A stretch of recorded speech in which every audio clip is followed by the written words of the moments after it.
জোরে বলেন মাশাআল্লাহ। 5 নাম্বার, ঘরে কোরআন তেলাওয়াত করবেন। কি করবেন?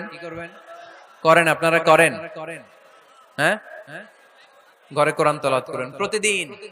ফজরের পরে পাড়াডগায়ের প্রতিটা পরিবার থেকে সুমধুর কোরআনের ধ্বনি ভেসে আসতে হবে।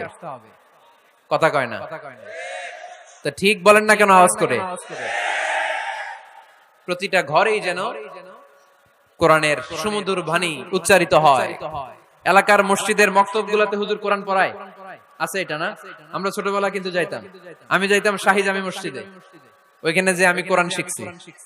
তো মসজিদগুলোতে আপনারা এই মক্তবের সিস্টেমটা চালু রাখবেন, প্রতিদিন সকালে কোরআন পড়বেন। কোরআন যেটা মুখস্থ করবেন স্ত্রীকে শোনাবেন, স্ত্রী আপনাকে শোনাবে। প্রতি মাসের জন্য একটা সূরা নির্ধারণ করেন। কোনটা? একটা। এক মাসে একটা ছোট্ট